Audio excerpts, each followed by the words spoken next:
السلام عليكم ورحمة الله وبركاته. نحمد الله العظيم ونصلي ونسلم على رسوله الكريم. أما بعد فقد قال الله تعالى في محكمه التنزيل والفرقان المجيد بعد أعوذ بالله من الشيطان الرجيم بسم الله الرحمن الرحيم. يا أيها الذين آمنوا كونوا قوامين بالقسط. وقال نبينا صلى الله عليه وسلم واتقوا الله واعدلوا بين أولادكم أو كما قال عليه الصلاة والسلام. எல்லா புகழும் புகழ்ச்சியும் அல்லாஹ் ஜல்ல ஷானஹு தஆலா ஒருவனுக்கே உண்டாகட்டுமாக. சாந்தியும் சமாதானமும் எம்பிரான் முஹம்மது முஸ்தபா ஸல்லல்லாஹு அலைஹி வஸல்லம் அவர்கள் மீதும் அவர்களை அப்படியே பின்பற்றிய சத்திய சஹாபாக்கள், தபஈன்கள், தபா தாபீன்கள், இமாம்கள், முஸல்லிஃபீன்கள், முஃபஸ்ஸிரீன்கள், முஹத்திஸீன்கள், வலிமார்கள், சாலிஹீன்கள், முத்தகீன்கள், முஜ்தஹீன்கள், மஷாயிக்மார்கள், உலமாக்கள், மேலும் இந்த ஜும்மாவிற்கு வருகை தந்திருக்கக்கூடிய நம் அனைவரின் மீதும் என்றென்றும் நிலவட்டுமாக.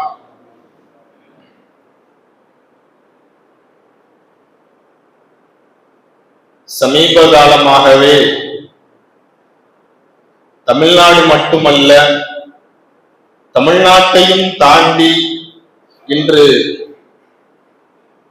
பாராளுமன்றத்திலே அதிகமாக விவாதிக்கப்படக்கூடிய ஒரு விஷயம் திருப்பரங்குன்றம் மலை என்பது நாம் அனைவரும் அறிந்த ஒரு விஷயம்.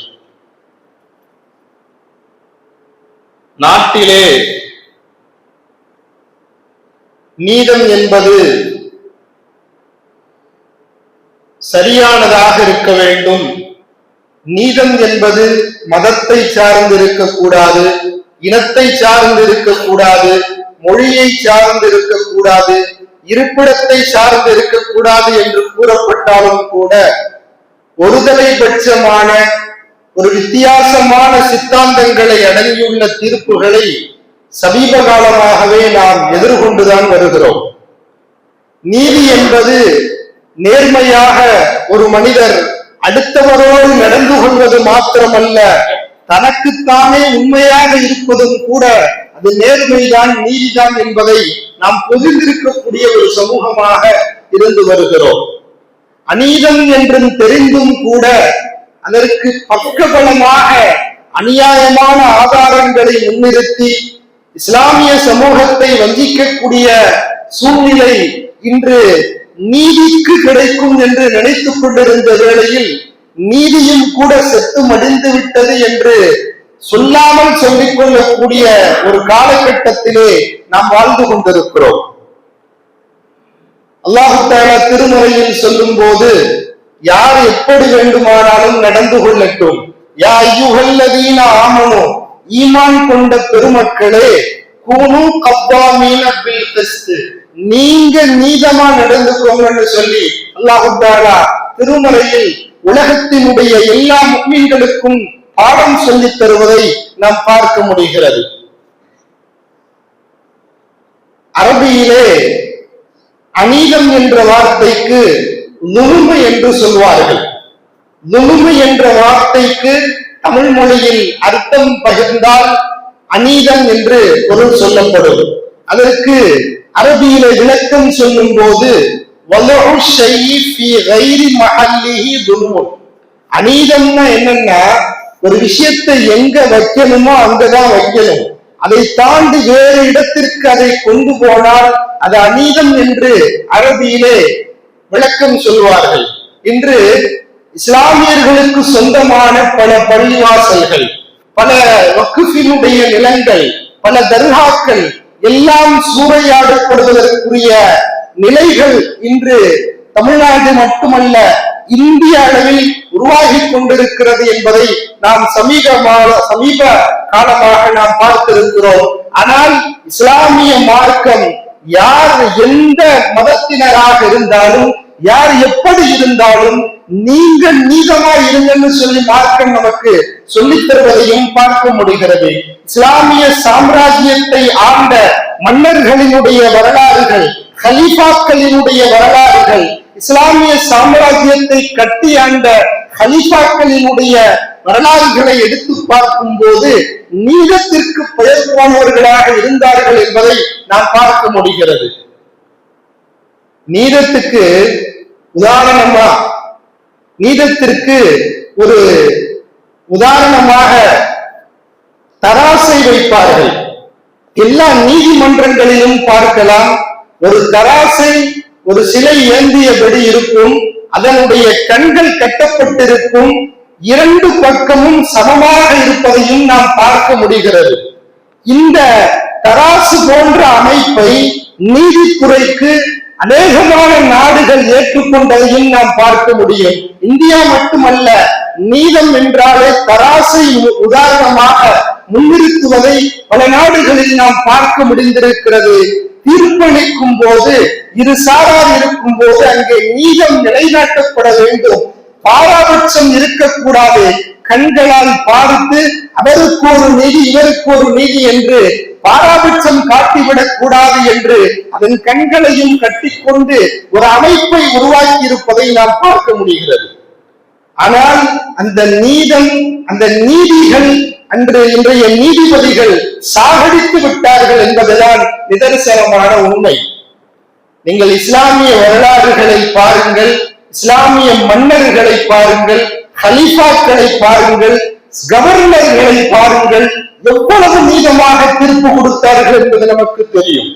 ஹஜ்ரத் அம்ர் இப்னுல் ஆஸ் ரலியல்லாஹு எகிப்து நாட்டினுடைய கவர்னராக நியமிக்கப்பட்டவர்கள். அப்போ அவங்க கவர்னரா இருந்த காலத்துல அவங்களுடைய மகன் என்ன செஞ்சாரு, ஒரு சாதாரண குடிமகன் என்ன செஞ்சிட்டாரு, சாட்டையால அடிச்சுட்டாரு. இந்த வழக்கு ஒரு நாட்டினுடைய ஜனாதிபதிக்கு போயிருது காதுல. ஜனாதிபதி கூப்பிட்டு விசாரிக்கிறாங்க, ஒரு கவர்னரினுடைய மகன் என்பதற்காக வேண்டி சாதாரண குடிமகனை சாட்டையால் அடித்திருக்கிறார், இந்த வழக்கை நான் விசாரிக்க போகிறேன்னு சொல்லி உமர் ரலியல்லாஹு கவர்னரையும் கூப்பிடுறாங்க, கவர்னருடைய மகனையும் அழைத்து விசாரணை நடத்துகிறார்கள். அந்த நேரத்துல உமர் ரலியல்லாஹு கவர்னரையும் கவர்னருடைய பிள்ளையும் பார்த்து சொன்னாங்களா, மனிஸ்தா வத்துமுன் நாஸ வகது வலதத்துஹும் உம்மஹாத்துஹுமுல் அஹ்ராரா. என்ன இந்த வேலையை செஞ்சுக்கிட்டு இருக்கிறீங்க? அல்லாஹ் படைச்ச படைப்பு அவங்களுடைய தாயில, அவங்க தாயின் வயிற்றின் மூலமாக சுதந்திரமானவர்களாக பிறக்கிறார்கள். அவங்கள புடிச்சு நீங்க அடிமையாக்க பார்க்கிறீங்களா? சுதந்திரமான மனிதர்களை அடிமத்துவம் படுத்துகிறீர்களா என்று உமர் ரலியல்லாஹு கண்டித்தார்கள் என்று அது வரலாறுகளில் நாம் பார்க்க முடிகிறது. இஸ்லாமிய மார்க்கம் சொல்லித் தரக்கூடிய விஷயம், ஒரு நீதிபதியாக இருக்கக்கூடியவர் அவர் பணத்தாசை பிடித்தவராக இருக்கக்கூடாது, அவர் பதவி ஆசை பிடித்தவராக இருக்கக்கூடாது, அவர்தான் நீதிபதியாக இருப்பதற்கு தகுதியானவர் என்று இஸ்லாமிய மார்க்கம் நமக்கு சொல்லித் தருகிறது. உமர் ரலியல்லாஹு சொன்னாங்க, உமர் ரலியல்லாஹு ஒரு நாட்டினுடைய ஜனாதிபதியாக கட்டி ஆண்டார்கள். அந்த உமர் ரலியல்லாஹு தன் நாட்டினுடைய எல்லா கவர்னர்களுக்கும் கடிதத்தை எழுதுகிறார்கள். நீங்கள் யாரை நீதிபதியாக நியமிக்க வேண்டும் என்று சொல்லும் போது, ஐயக்கூனல் காலி மின் உஸ்ரத்தின் கபீரத்தின் சாஹிபத்தின் வஜாஹித்தின் வமாலின், நீங்கள் நீதிபதியாக நியமிக்கக்கூடிய ஒரு நீதிபதி அவர் எப்படி இருக்க வேண்டும் தெரியுமா? அவர் செல்வந்தராக இருக்க வேண்டும், உயர் குலத்தை சார்ந்தவராக இருக்க வேண்டும், நல்ல அந்தஸ்துள்ளவராக இருக்க வேண்டும். அவரைத்தான் நீங்கள் நீதிபதியாக நியமிக்க வேண்டும். லா தஸ்தக்லியன்ன இல்லா து மாலின் வ ஹஸபின், நீங்கள் உயர்ந்த அந்தஸ்துடைய செல்வமுடைய நபரை தவிர வேறு யாரை நீதிபதியா போடாதீங்க. ஏன் அப்படி நான் சொல்றேன்னா, காசு பணம் இல்லாத ஆளை நீதிபதியா போட்டீங்கன்னா அவரு மக்களினுடைய செல்வத்தின் பக்கம் சாய்ந்து விடுவார். உயர்ந்த அந்தஸ்தில இல்லாத ஒரு சாதாரண மனிதரை நீங்கள் நீதிபதியாக நியமித்தால் அவர் மக்களினுடைய ஏச்சு பேச்சுகளுக்கு பயந்து தவறான நீதிகளை வழங்கி விடுவார் என்று ஹஜ்ரத் உமர் ரலியல்லாஹு தன் நாட்டினுடைய கவர்னர்களுக்கு கடிதம் எழுதினார்கள் என்ற செய்திகளை நாம் பார்க்க முடிகிறது. ஒரு தடவை உமர் ரலியல்லாஹுக்கும் உபை இப்னு கஅப் ரலியல்லாஹு ரெண்டு பேருக்கு ஒரு சண்டை. ரெண்டு பேருக்குமே வாக்குவாதம் வந்துருச்சு. அந்த நேரத்துல உமர் ரலியல்லாஹு சொன்னாங்களா உபை இப்னு கஅப் ரலியல்லாஹு, இஜ்அல் பைனக வ பைனி ரஜுலன், உனக்கும் எனக்கும் பிரச்சனை, நம்ம ரெண்டு பேரும் ஒரு நீதிபதியை நாடி செல்ல வேண்டும், அதனால நம்ம ரெண்டு பேருக்கும் பொதுவான ஒரு மனுஷரை நீதி வழங்குறவரை நம்ம ஆக்கிடுவோம்னு சொல்லி ரெண்டு பேரும் பேச்சுவார்த்தை நடத்துறாங்க. கடைசியில ரெண்டு பேருக்கும் பொதுவான ஒரு நபராக ஸைத் இப்னு ஹாரிஸா ரலியல்லாஹு ரெண்டு பேரும் போறாங்க. போய் நிக்கிறாங்க. அந்த நேரத்துல போய் உமர் ரலியல்லாஹு சொன்னாங்களா, எனக்கும் உபைக்கும் சின்ன பிரச்சனை, தகராறு, அதனால ஒரு நீதத்தை நாடி உங்க ரெண்டு பேர்த்த நாங்க ரெண்டு பேரும் உங்கள்கிட்ட வந்திருக்கிறோம், சரியான தீர்ப்பு செய்யுங்கன்னு சொல்லி ரெண்டு பேரும் போய் நிக்கிறாங்க. அந்த நேரத்துல உபை இப்னு கஅப் ரலியல்லாஹு நிக்கிறாங்க, உமர் ரலியல்லாஹு நிக்கிறாங்க. அந்த நேரத்துல ஸைத் ரலியல்லாஹு ஒரு நாட்டினுடைய ஜனாதிபதி வந்திருக்கிறாருன்னு நினைச்சுக்கிட்டு என்ன செஞ்சாங்களா, தான் உட்கார்ந்திருந்த அந்த இடத்துல கொஞ்சம் சால்வை போட்டு இருக்குது வெட்டு மாதிரி, நீங்க கொஞ்சம் உட்காருங்க அப்படின்னு சொல்லி ஸைத் ரலியல்லாஹு உமர் ரலியல்லாஹு சொன்னாங்களாம். அப்ப உமர் ரலியல்லாஹுக்கு கோபம் வந்துருச்சு. ஹாதா அவ்வளவு ஜூரின் ஜரத்து ஃபீ ஹுக்மிக்க, என்னப்பா உங்கள்கிட்ட தீர்வை தேடி நாங்கள் வந்திருக்கிறோம், நீதத்தை நாடி வந்திருக்கிறோம், ஆரம்பத்திலேயே உங்கள் நீதம் சரியில்லையே, அநீதமா இருக்குது, நானும் தர்க்கவாதி அவரும் தர்க்கவாதி, நீங்கள் தீர்ப்பளிக்கக்கூடிய நீதிபதி என் பக்கத்துல உட்காருங்கன்னு நீங்க என்ன சொல்றீங்களே, உங்களுடைய நீதமே சரியில்லைன்னு சொல்லி மறுபடியும் கோவப்பட்டாங்களாம்.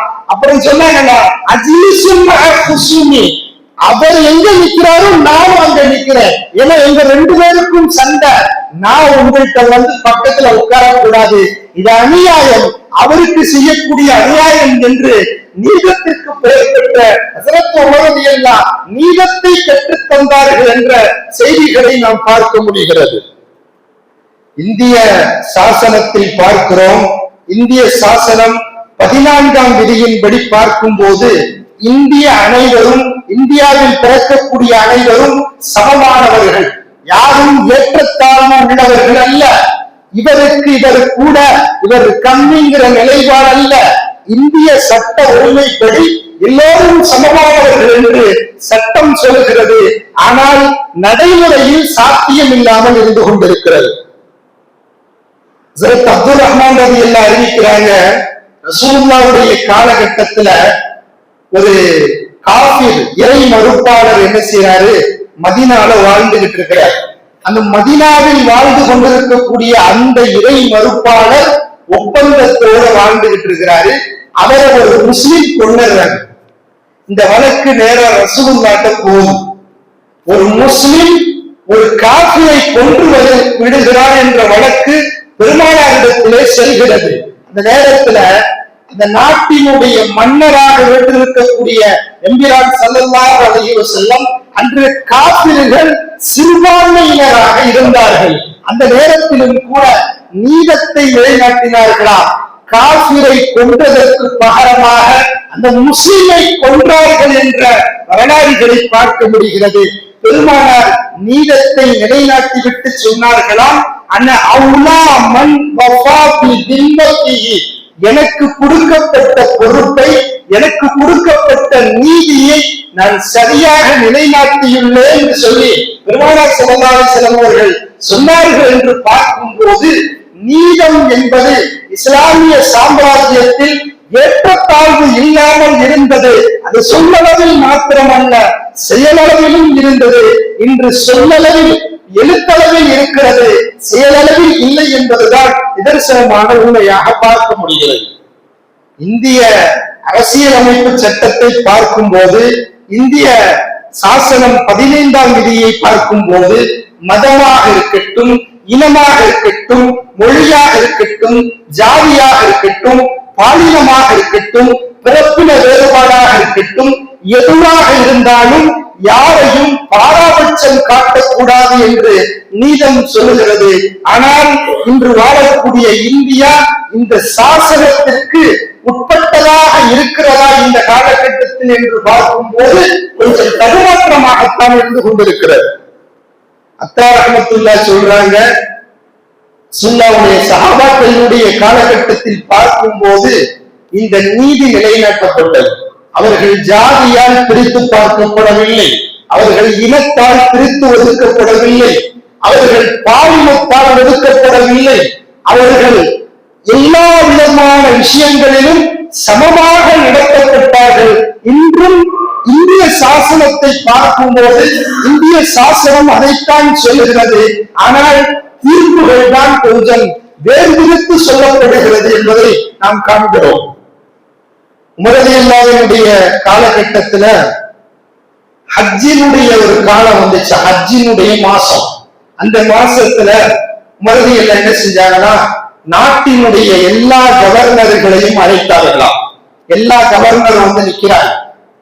கவர்னர்கள் நின்று கொண்டிருக்கும் போது உமர் ரலியல்லாஹு என்ன செஞ்சாங்க, பொதுமக்களையும் அழைத்தார்களாம்.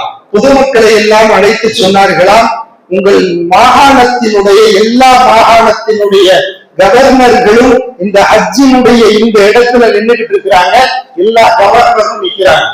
உங்களுடைய மாகாணத்தில் இந்த கவர்னர்கள் சரியா நடக்கல, ஏதாவது பிரச்சனை செய்தார்கள் என்றால் நீங்கள் இந்த இடத்திலேயே சொல்லலாம்னு சொல்லி முதல்ல எல்லாம் அறிவு பண்ணிட்டார். உடனே என்ன செஞ்சுட்டாரு, ஒருத்தர் எந்திரிச்சு வர்றாரு, யா அமீரல் முஃமினீன் இன்ன ஆமிலக்க ஃபுலானன் லரபனி மிஅத்த சௌத்தி. கலீஃபா உமர் ரலியல்லாஹு அவர்களே, உங்கள் நாட்டினுடைய ஒரு கவர்னர் என்னை அநியாயமாக 100 சவுக்கடி அடிச்சுட்டார். நான் எந்த தப்பும் செய்யல, அவர் அதிகாரத்தை பயன்படுத்தி என்னை 100 அடி அடிச்சுட்டாருன்னு சொல்லி அந்த நேரத்துல ஒருத்தர் கம்ப்ளைண்ட் பண்றாரு. உடனே என்ன செஞ்சாங்கன்னா, உமர் ரலியல்லாஹு அவர்கிட்ட கேட்டாங்களா, ஃபீமல் லரப்தஹு, எதற்காக ஒரு குடிமகனை நீங்கள் அடித்தீர்கள், என்ன காரணம்னு கேட்கிறாங்க. அவர் காரணம் சொல்ல முடியல, அதிகாரத்தை பயன்படுத்தி அடிச்சுட்டாரு, அவரால் காரணத்தை சொல்ல முடியல. இன்னைக்கு உள்ள நீதிபதியாக இருக்கட்டும், இன்றைக்குள்ள கவர்னராக இருக்கட்டும், ஏதாவது தப்பு பண்ணிட்டாங்கன்னு சொன்னா அந்த அரசாங்கம் நியமிக்கக்கூடிய அரசாங்கம் அவரிடத்தில் இந்த விஷயத்தை எதிர்பார்க்க முடியுமா? ஒரு நாட்டினுடைய பிரஜையை, ஒரு நாட்டினுடைய அந்தஸ்தில் அதிகாரத்தில் இருக்கக்கூடியவர் இவரை போய் நேரடியாக கேள்வி கேட்க முடியுமா? கேள்வி கேட்டால் அவர் அந்த பதவியில நிலைச்சிருக்க முடியுமா? ஆனா உமர் ரலியல்லாஹுடைய காலகட்டத்துல ஒரு கவர்னரை எதிர்த்து ஒரு சாதாரண குடிமகன் வந்து என்ன செய்யறாரு, புகாரம் அளிக்கிறார்.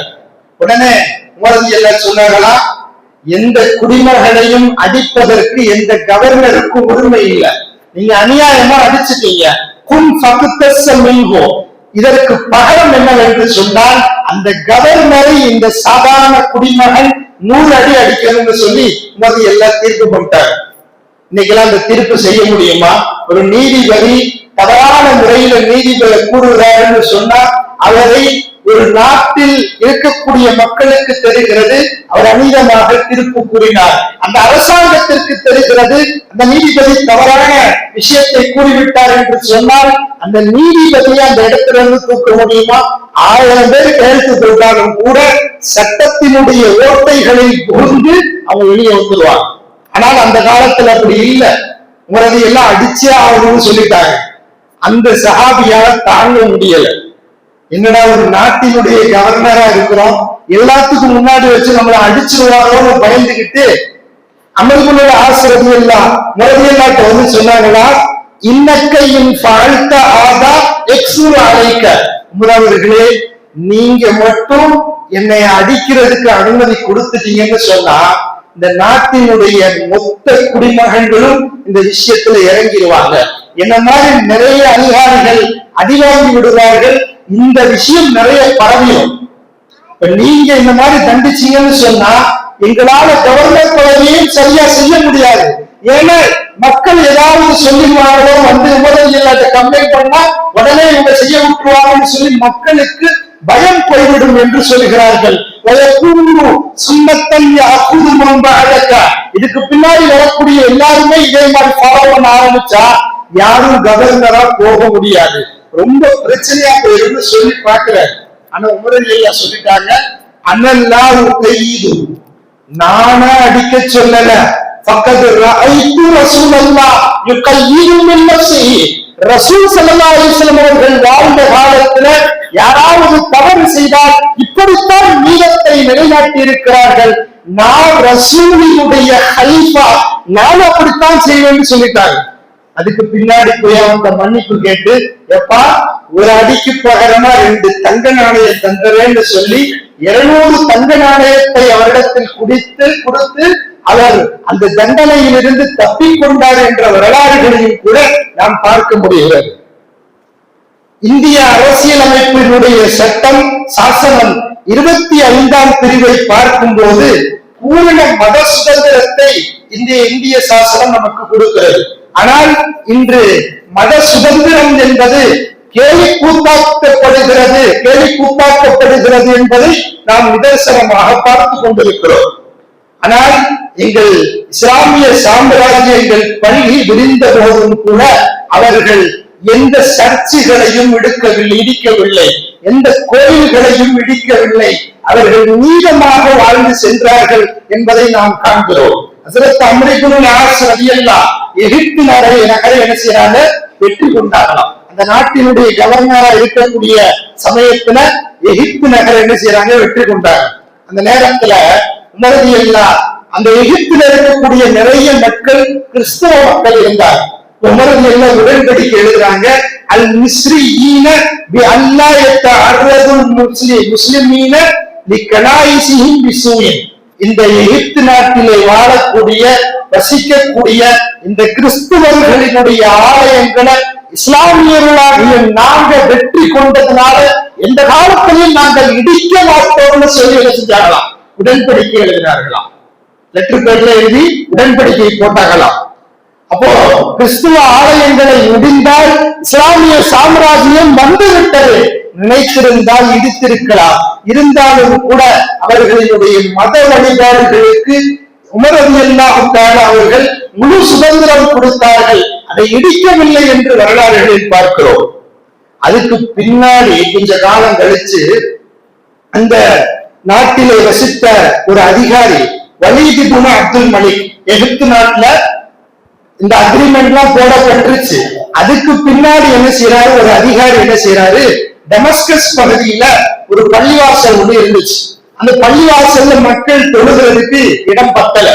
அப்ப பக்கத்துல ஒரு சர்ச் இருந்துச்சாம் டெமஸ்கஸ்ல. உமர் ரலியல்லாஹு காலகட்டத்துல அவங்க ஜனாதிபதியா இருந்த நேரத்துல அவங்க இருக்கக்கூடிய பாதிரியார்கள் எல்லாம் கூப்பிட்டு சொன்னாங்களா, இந்த மாதிரி நான் இந்த நாட்டினுடைய ஒரு அதிகாரியாக இருக்கிறேன், இந்த டெமஸ்கஸ் பகுதியில பள்ளிவாசல் ஒண்ணு இருக்குது, இன்னும் கொஞ்சம் விரிவுபடுத்தினால் தொழுகையாளர்களுக்கு ரொம்ப ஏதுவா இருக்கும், அதனால நீங்க இந்த டெமஸ்கஸ் பகுதியில உள்ள இந்த சர்ச்ச பள்ளிவாசலுக்காண்டி விட்டு கொடுங்க, நான் உங்களுக்கு வேற இடத்தை தரேன், இதை விட பெரிய இடத்தை தரேன், பணத்தையும் தரேன், பெருசா சர்ச்ச கட்டித்தரேன்னு சொல்லி அந்த அதிகாரி பேச்சுவார்த்தை நடத்துறாரு. ஆனா அங்க இருக்கக்கூடிய பாதிரியார்கள் யாருமே ஒத்து வரல. காலம் இப்படியே ஓடுகிறது. ஒரு கட்டத்துல அந்த வலீத் இப்னு அப்துல் மலிக்ங்கிற அந்த அதிகாரி என்ன செஞ்சாரா, அந்த பள்ளிவாசல் பக்கத்துல இருக்கக்கூடிய அந்த சர்ச்சை இடிச்சு தள்ளார். தன்னுடைய அதிகாரத்தை பயன்படுத்தி இடிச்சுட்டு பள்ளிவாசலை விரிவுபடுத்தி பள்ளிவாசல தொழுகை நடத்தி கொண்டிருக்கிறார்கள். காலம் இப்படியே ஓடிக்கொண்டிருக்கிறது. உமர் ரலியல்லாஹு வஃபாத்தாயிட்டாங்க. இப்ப யார்கிட்ட போய் நீதியை தேடுறதுன்னு சொல்லி அந்த பாதிரியார்களுக்கு தெரியவில்லை. ஒரு கட்டத்தில் ஆட்சியாளர் உமர் இப்னு அப்துல் அசீஸ் ரஹ்மத்துல்லாஹி அவங்க வராங்க. அவங்க நீதத்திற்கு பெயர் பெற்றவர்கள் என்று எல்லா சாம்ராஜ்யங்களிலும் அவர்கள் புகழ் பரவுகிறது. இங்க இருக்கக்கூடிய பாதிரியார்கள் எல்லாம் போய் ஒரு குழுக்களாக யார போய் பார்க்கிறாங்க, உமர் இப்னு அப்துல் அசீஸ் ரலியல்லாஹு அந்த நாட்டினுடைய ஜனாதிபதியா பிற்காலத்துல வந்த உமர் இப்னு அப்துல் அசீஸை போய் சந்திச்சு சொன்னாங்களா, இந்த மாதிரி நீங்க இருக்கும் போது டெமஸ்கஸ் பகுதியில பள்ளிவாசலுக்கு பக்கத்துல சர்ச் இருந்துச்சு, இந்த அதிகாரி இடிச்சு தள்ளிட்டாரு, எங்களுக்கு நீதம் இல்லாம போயிருச்சுன்னு சொல்லி இந்த மாதிரி போய் என்ன செய்யறாங்க, புகார் கொடுக்குறாங்க. உடனே அந்த ஹலீஃபா அந்த ஜனாதிபதி என்ன செஞ்சாங்க தெரியுமா, எந்த சர்ச்சை இடிச்சு பள்ளிவாசலோட சேர்த்தாங்களோ அந்த இடத்தினுடைய அந்த பள்ளிவாசலினுடைய பகுதியை இடிச்சு தள்ளணும். வையாதத்துள்ள அருளி அஸ்ஹாபிஹா, பாதிரியார்களிடமிருந்து பிடுங்கிய அந்த நிலத்தை பாதிரியார்களிடத்திலே கொடுக்க வேண்டும். அவர்களினுடைய சர்ச்சைகளை இடித்து தள்ளியதற்கு பகரமாக அவர்களுக்கு அந்த ஊதியத்தை, பணத்தை நீங்கள் நஷ்ட ஈடாக கொடுத்துவிட வேண்டும் என்று ஹஸரத் உமர் இப்னு அப்துல் அஸீஸ் ரஹ்மத்துல்லாஹ் தீர்ப்பு வழங்கினார்கள் என்ற சிறப்புமிகு வரலாறுகளையும் கூட இஸ்லாமிய வரலாறுகள் கொண்டிருக்கிறது என்பதை பார்க்க முடிகிறது. இப்போ அந்த இஸ்லாமிய சாம்ராஜ்யம் பல்கி பெருகிய சமயம் அவர்கள் இந்த பூரண மத சுதந்திரத்தை பின்பற்றினார்களா அல்லது பூரண மத சுதந்திரம் என்று சொல்லப்படக்கூடிய நாடுகளிலே பின்பற்றப்படுகிறதா என்பதை நாம் கவனிக்க வேண்டும். இப்படியாக நாம் பார்க்கும் போது அந்த மன்னர்கள், அந்த இஸ்லாமிய ஆட்சியாளர்கள் அந்த நாடுகளை ஆண்ட பொழுது நீதமாக தீர்ப்பளித்திருக்கிறார்கள். எந்த மதத்தினருக்கும் சாய்வாகாமல், சாய்ந்து போகாமல், பணத்திற்கு விலை போகாமல், பதவிக்கு விலை போகாமல் நீதத்தை நிலைநாட்டி இருக்கிறார்கள் என்பதை நாம் காண முடிகிறது. கடைசியாக ஒரு நிகழ்வு, மஸ்ஜிது நபவியில் இருக்கக்கூடிய பள்ளிவாசலுக்கு பக்கத்துல அந்த காலத்துல அப்பாஸ் ரலியல்லாஹுடைய வீடு இருந்துச்சாம். அப்ப அப்பாஸ் ரலியல்லாஹுடைய அந்த வீட்டுல மழைநீர் சேகரிப்பு குழாய் ஒண்ணு வடிவமைச்சிருந்தாங்க. அந்த குழாயினுடைய அந்த தண்ணி மழை பெஞ்சா இந்த பள்ளிவாசலுக்கு பக்கத்துல ஊத்துமா. பக்கத்துல அந்த காலத்துல கூரை பள்ளி, தொழுகும் போது அந்த தண்ணி ஊத்துற சத்தம் தொழுகையாளிகளுக்கு ரொம்ப இடையூறா இருந்துச்சு. அப்ப உமர் ரலியல்லாஹு சொல்றாங்க, இந்த மாதிரி பள்ளிவாசலுக்கு பக்கத்துல அப்பாஸ் ரலியல்லாஹுடைய அந்த வீட்டினுடைய அந்த தண்ணி ஊத்தும் போது சவுண்டா இருக்குதுன்னு சொல்லும் போது உமர் ரலியல்லாஹு அந்த நீர்த்தாரையை எடுத்து சொல்லிட்டாங்க, எடுத்து அகற்றிட்டாங்க. அப்பாஸ் ரலியல்லாஹு வெளியே போயிட்டு வந்து பாக்குறாங்க, வீட்டுக்கு முன்னாடி இருந்த அந்த நீர்த்தாரை, மழைநீர் சேகரிப்பு அந்த குழாயை காணும். உடனே எங்க போச்சுன்னு கேட்கும் போது உமர் ரலியல்லாஹு எடுக்க சொல்லிட்டாங்க. அப்படின்னோட நேரா அந்த மதீனா நகரத்தினுடைய உச்ச நீதிமன்றத்திற்கு சென்று அப்பாஸ் ரலியல்லாஹு முறையிடுகிறார்கள். இந்த மாதிரி உமர் ஒரு தனிநபரினுடைய விஷயத்துல ஈடுபட்டாரு, ஏன் வீட்டு நீர்த்தாரையை ஏன் அனுமதி கேட்காம அகற்றிட்டாருன்னு சொல்லி அங்கே வழக்கு கொடுக்கிறார்.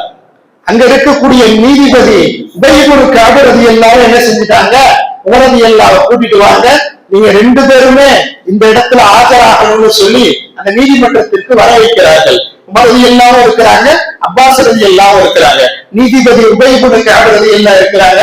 அப்ப விஷயத்தை கேட்கும் போது ஒரு தனிநபரினுடைய அனுமதி கேட்காமல் அவரினுடைய உரிமையை எப்படி நீங்கள் பறித்தீர்கள் என்று உபய் இப்னு கஅப் ரலியல்லாஹு கேட்கிறாங்க.